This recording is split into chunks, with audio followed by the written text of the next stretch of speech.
Introduction to literary സ്റ്റഡീസിൽ first മൊഡ്യൂളിലെ theory പോർഷനാണ്.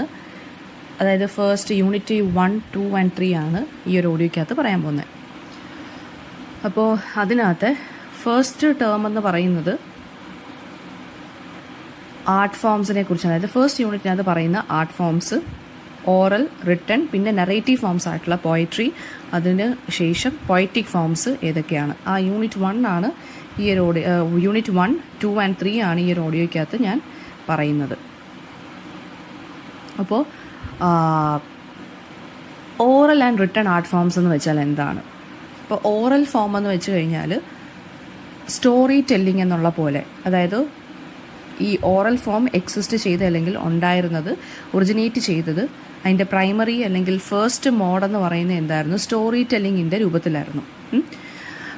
അതായത് ഫോക്ലോർ വരുന്നുണ്ട് അതിനകത്ത്, പിന്നെ അതായത് ഈ നാടോടി കഥകൾ വരുന്നുണ്ട്, മിത്ത് വരുന്നുണ്ട്, ലെജൻഡ്സ് വരുന്നുണ്ട്, മിത്സുകൾ അതായത് മിത്തിക്കൽ സ്റ്റോറീസ് വരുന്നുണ്ട്, പിന്നെ സോങ്സ് വരുന്നുണ്ട്, പിന്നെ ഓറലായിട്ടുള്ള ലോങ് ആയിട്ടുള്ള പോവംസും വരുന്നുണ്ട്, അതായത് ഓറൽ എപ്പിക്സും വരുന്നുണ്ട്. അതിൻ്റെ ഫീച്ചേഴ്സ് എന്താണെന്ന് വെച്ച് കഴിഞ്ഞാൽ ജനറേഷൻ ടു ജനറേഷൻ അത് എന്താണ്, വാമൊഴിയായിട്ട് അല്ലെങ്കിൽ ഓറലി പറഞ്ഞു പോകുന്നവരാണ്, പറഞ്ഞു പോകുന്ന ആർട്ട് ഫോംസ് ആണ്. പിന്നെ ഒരുപാട് cultural values, morals, community identity ഒക്കെ നമുക്ക് അതിനകത്ത് കാണാൻ സാധിക്കും. ഒരു കമ്മ്യൂണിറ്റിയുടെ തന്നെ വ്യക്തിത്വം എന്താണെന്നോ, ആളുകളെക്കുറിച്ചുള്ള കൾച്ചറൽ ആയിട്ടുള്ള വാല്യൂസ്, അവരുടെ മോറൽസ് എന്താണ്, അവരുടെ റിച്വൽസ്, അവരുടെ പിന്നെ റിലിജൻ എങ്ങനെയായിരുന്നു, അതായത് അവരുടെ വേ ഓഫ് ലിവിങ് എങ്ങനെയായിരുന്നു എന്ന് മൊത്തത്തിൽ നമുക്ക് ഈ ഒരു ഇതിലൂടെ കിട്ടും, ഓറൽ ആർട്ട് ഫോമിലൂടെ കിട്ടും. പെർഫോമൻസ് ആയിരുന്നു അവരുടെ കീ എന്ന് പറയുന്നത്. അതായത് വോയിസ് മോഡുലേഷൻ, ജസ്റ്റേഴ്സ്, ആംഗ്യങ്ങൾ, ഇതിലൂടെയൊക്കെയാണ് പറഞ്ഞു പോയിക്കൊണ്ടിരുന്നത്. എക്സാമ്പിൾസ് എന്ന് പറയുന്നത് ദ ഇല്ലിയഡ് എന്നുള്ളത് അതൊരു ഓറൽ എപ്പിക്കാണ്, ഗ്രീക്ക്.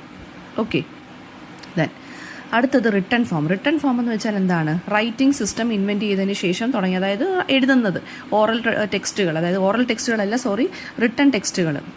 ഓറലിൽ നിന്ന് നമ്മൾ റിട്ടണിലോട്ടാണ് ഡയറക്റ്റ് പോയത്. അപ്പം ഇതെന്ന് പറയുന്നത് എന്താണ്? റിട്ടൺ ഫോം ആയതുകൊണ്ട് തന്നെ ഓറൽ ഫോം പോലെ പല വേർഷൻസ് കാണത്തില്ല, ഒരൊറ്റ വേർഷനൊക്കെ ആയിരിക്കും മിക്കവാറും കാണുന്നത്. ഒരു പെർമനൻ്റ് ആയിട്ടൊരു വേർഷൻ കാണും നമുക്ക്. വളരെ കോംപ്ലക്സ് ആയിട്ടുള്ള നറേറ്റീവ് സ്ട്രക്ചറും ഒക്കെ കാണും. പ്രോസ്, പോയട്രി, ഡ്രാമ, ഇതൊക്കെ റിട്ടൺ ഫോമിലൂടെ വളരെയധികം എസ്റ്റാബ്ലിഷ്ഡ് ആയ കാര്യങ്ങളാണ്. എക്സാമ്പിൾ എന്ന് പറയുമ്പോൾ റിട്ടൺ ഫോമിന് നമുക്ക് റിലീജിയസ് ടെക്സ്റ്റ് ആയിട്ടുള്ള നമ്മുടെ മഹാഭാരത വരുന്നുണ്ട്. അതുപോലെ തന്നെ ഏർലി എപ്പിക്കായിട്ടുള്ള ദ എപ്പിക് ഓഫ് ഗിൽഗമേഷ് എന്ന് പറഞ്ഞൊരു വർക്കും ഉണ്ട്.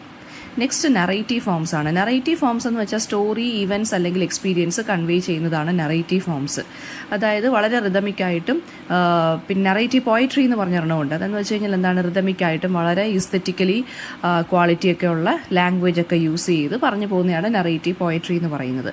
അപ്പം പോയറ്റിക് ഫോംസ് എന്ന് പറയുന്നത് നോക്കിക്കോളൂ, ഫസ്റ്റ് വൺ എപ്പിക്കാണ്. എപ്പിക് എന്ന് പറയുന്നത് വളരെ ലോങ് ആയിട്ടുള്ള നറേറ്റീവ് പോയത്തിനെയാണ് നമ്മൾ എപ്പിക് എന്ന് പറയുന്നത്. Example the Odyssey. Next lyric എന്ന് പറഞ്ഞ ലിറിക് പോംസ് എന്ന് വെച്ചാൽ എന്താ? പേഴ്സണൽ ഇമോഷൻസ് പറയുന്ന പോംസ്.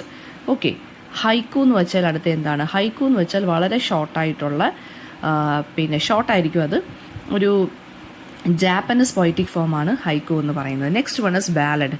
ബാലഡ് എന്ന് പറയുമ്പോൾ എന്താ പറയുക, ഒരു ലോങ് നറേറ്റീവ് പോവമാണ്. അതിന് മ്യൂസിക് കാണും ആൻഡ് അതിനകത്ത് റിപ്പീറ്റഡ് ആയിട്ട് വരുന്ന ലൈൻസ് കാണും. അതായത് ഫസ്റ്റ് സ്റ്റാൻസയിൽ ചിലപ്പോൾ ഒരു ലൈൻ റിപ്പീറ്റഡ് ആയിട്ട് അടുത്ത സ്റ്റാൻസയ്ക്കകത്തും വരും. അപ്പോൾ അതിനെ നമ്മൾ വിളിക്കുന്നത് റിഫ്രെയിൻ എന്നാണ്, REFRAIN. Then free verse. Free verse എന്ന് വെച്ചാൽ എന്താണ്? മീറ്ററോ റിഥമോ റൈം സ്കീമോ ഒന്നും ഇല്ലാതെ ഫ്രീ ഫ്ലോ ആയിട്ട് നമ്മൾ ഒരു പോം എഴുതി പോകുന്നതാണ് ഫ്രീ വേഴ്സ് എന്ന് പറയുന്നത്, VERSE. നെക്സ്റ്റ് പ്രോസ്.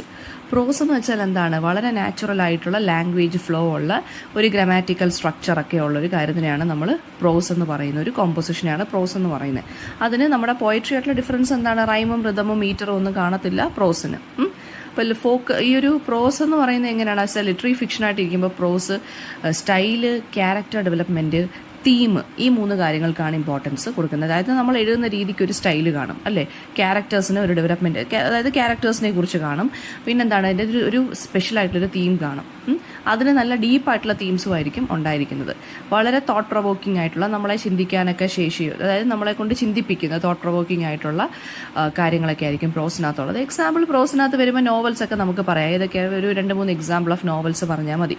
ഫോർ എക്സാമ്പിൾ ജെയിൻ ഓസ്റ്റൻ്റെ പ്രൈഡ് ആൻഡ് പ്രെജുഡിസ് എന്നുള്ള നോവൽ ടോണി മോറിസൻ്റെ ബിലവഡ്. നിങ്ങൾക്ക് ഏതെങ്കിലും നോവൽസ് അറിയാമെങ്കിൽ അത്. അപ്പോൾ അതൊക്കെ പ്രോസ് ഫിക്ഷന് ഇമ്പോർട്ടൻറ്റ് എക്സാമ്പിൾസ് ആണ്.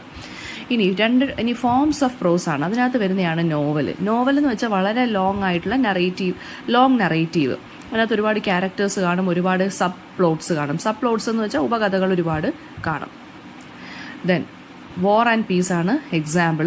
അതുപോലെ തന്നെ 1984 എന്നുള്ള novel written by George Orwell. ഇഷ്ടമുള്ള നോവൽസ് എഴുതാം എക്സാമ്പിളായിട്ട്. അടുത്തത് നോവല എന്ന് വെച്ചാൽ നോവലിനെക്കാട്ടിലും ഷോർട്ടായിരിക്കും. ഏതെങ്കിലും ഒരു കാര്യത്തിനെ ഫോക്കസ് ചെയ്തിട്ടായിരിക്കും കഥ പോകുന്നത്. ദെൻ എക്സാമ്പിളായിട്ട് കാഫ്കയുടെ ദ മെറ്റമോർഫോസിസ്. പിന്നെന്താണ്, നിങ്ങൾക്ക് ഇഷ്ടമുള്ള വേറെയും 2 എക്സാമ്പിൾസ് നോവല എന്ന് അടിച്ചു കൊടുത്താൽ നെറ്റിൽ നിന്ന് നിങ്ങൾക്ക് കിട്ടും. ഇപ്പോൾ ഞാൻ പറയാൻ പോകുന്നത് നോവൽസ് എന്ന് പറയുമ്പോൾ ചിലപ്പോൾ നിങ്ങൾക്ക് ബുദ്ധിമുട്ടായിരിക്കും. അപ്പോൾ ഞാൻ പറയുന്ന ഏറ്റവും ഇമ്പോർട്ടൻ്റ് ആയിട്ടുള്ള ഫ്രാൻസിസ് കാഫ്കയുടെ കാഫ്കയുടെ ദ മെറ്റമോർഫോസിസ് എന്നുള്ളതുണ്ട്. പിന്നെ റോബർട്ട് ലൂയിസ് സ്റ്റീവൻസണിൻ്റെ, അതായത് ട്രഷർ ഐലൻഡ് എന്നൊക്കെയുള്ള വർക്ക് എഴുതിയ ആളുടെ the Strange Case of Doctor Jekyll and Mister Hyde. Next short സ്റ്റോറിയാണ്. ഷോർട്ട് സ്റ്റോറി എന്ന് പറയുമ്പോൾ എന്താണ്? ഷോർട്ട് സ്റ്റോറി, ചെറുകഥ. ബ്രീഫാണ്, വളരെ ഷോർട്ടാണ്, ഫോക്കസ്ഡ് ആയിട്ടുള്ള രീതിയിലായിരിക്കും കഥ പോകുന്നത്. ഒരു സിംഗിൾ തീം അല്ലെങ്കിൽ ഒരു സിംഗിൾ ഇൻസിഡൻറ്റ് ഇതിനെ ബേസ് ചെയ്തിട്ടായിരിക്കും ഷോർട്ട് സ്റ്റോറി പോകുന്നത്. എക്സാമ്പിൾ എന്ന് പറയുന്നത്, ഷോർട്ട് സ്റ്റോറിക്ക് example the Last Leaf by O Henry, ഏറ്റവും ഫേമസ് ആയിട്ടുള്ളൊരു ഷോർട്ട് സ്റ്റോറിയാണിത്. അടുത്തത് എസ്സേസ് ആണ്. എസ്സേസ് എന്ന് പറയുമ്പോൾ എന്താണ്? പ്രോസ് തന്നെയാണ്. അതൊരു സബ്ജക്റ്റിനെ കുറിച്ചോ അല്ലെങ്കിൽ എന്തെങ്കിലും ഒരു ആർഗ്യുമെൻറ്റിനെ കുറിച്ചുള്ളൊരു എഴുത്ത് അല്ലെങ്കിൽ ഒരു എക്സ്പ്ലറേഷൻ. എക്സാമ്പിൾ എന്ന് പറയുമ്പോൾ നമ്മുടെ എമേഴ്സൺ എന്നുള്ള അമേരിക്കൻ റൈറ്ററിൻ്റെ സെൽഫ് റിലയൻസ് എന്ന് പറഞ്ഞൊരു എസ്സേ ഉണ്ട്. പിന്നെ വിർജീനിയ വൂൾഫിൻ്റെ Room of One's Own. Then drama എന്ന് പറയുമ്പോൾ എന്തൊക്കെ കാണും? പെർഫോമൻസ് ഉണ്ട്, ഡയലോഗ്സ് ഉണ്ട്, ആക്ടിംഗ് ഉണ്ട്, സ്റ്റേജ് ക്രാഫ്റ്റ്, അതായത് സ്റ്റേജിൽ എങ്ങനെയാണ് പ്രസൻറ്റ് ചെയ്തിരിക്കുന്നത്. ഇനി ഡ്രാമയിൽ വരുന്ന ജോണർ എന്ന് പറയുന്നത് ട്രാജഡി ഉണ്ട്, കോമഡി ഉണ്ട്, ട്രാജിക് കോമഡി ഉണ്ട്. അപ്പോൾ ട്രാജഡി എന്ന് വെച്ചാൽ എന്താണ്? വളരെ സീരിയസ് ആയിട്ടുള്ള തീം, ഒരു പ്രൊട്ടാഗണിസ്റ്റിൻ്റെ, അതായത് മെയിൻ ഹീറോയുടെ ഡൗൺഫോൾ ആയിരിക്കും അതിനകത്ത് പറയുന്നത്. ആ ഹീറോയുടെ തന്നെ പ്രശ്നങ്ങൾ, ലൈഫിലുള്ള കാര്യങ്ങൾ, അദ്ദേഹത്തിൻ്റെ അതായത് അദ്ദേഹത്തിൻ്റെ ഡൗൺഫോളിനുള്ള കാരണങ്ങൾ എന്തൊക്കെയാണ്, ഇതൊക്കെയാണ് ട്രാജഡിക്കകത്ത്. ഒരു അൺഹാപ്പി എൻഡിങ് ആയിരിക്കും.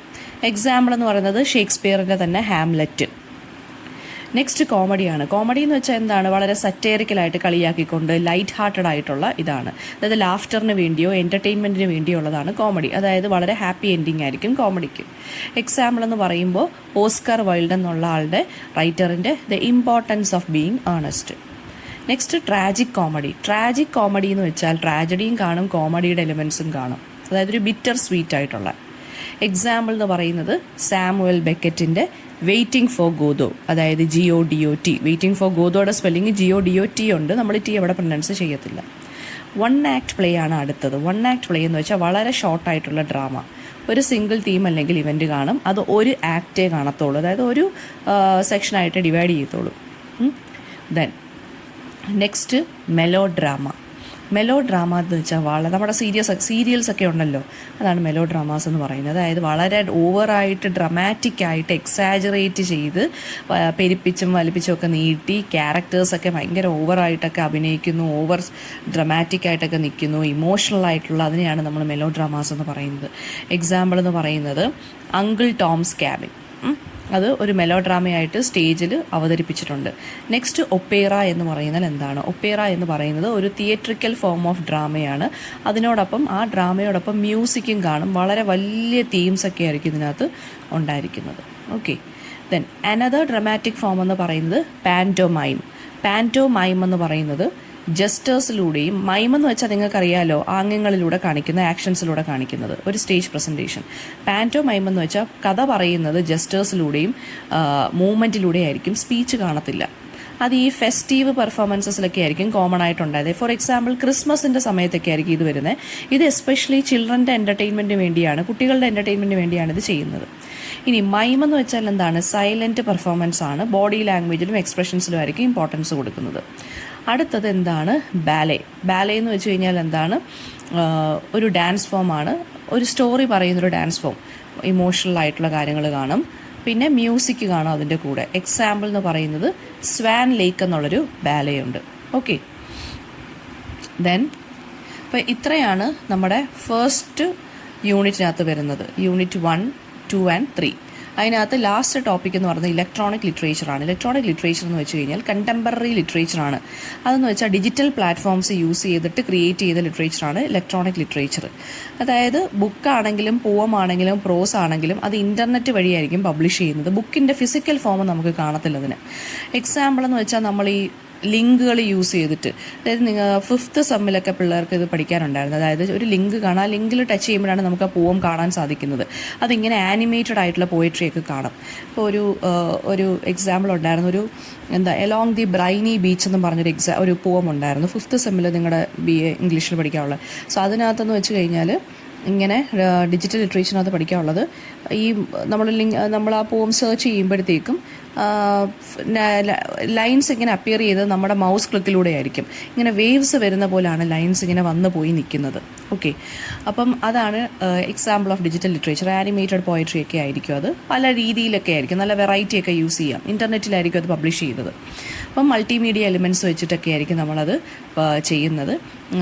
ഒരു കൈൻഡ് ഓഫ് പഴയ രീതിയിലുള്ള സ്റ്റോറി ടെല്ലിംഗ് ആയിരിക്കത്തില്ല. നമ്മളെയും കൂടി റീഡേഴ്സിനെയും കൂടി ആക്റ്റീവായിട്ട് പാർട്ടിസിപ്പേറ്റ് ചെയ്യിപ്പിക്കുന്ന രീതിയിലായിരിക്കും ഈ ഡിജിറ്റൽ ലിറ്ററേച്ചറിൽ വരുന്നത്. എക്സാമ്പിൾ എന്ന് പറയുമ്പോൾ വീഡിയോ ഗെയിം നറേറ്റീവ്സ് ഒക്കെ ഉണ്ടല്ലോ, അത് പിന്നെ നമ്മുടെ ഇലക്ട്രോണിക് പോയട്രി, ഞാനിപ്പോൾ നേരത്തെ പറഞ്ഞ പോയട്രിക്ക് അതിന് എക്സാമ്പിളാണ്. പിന്നെ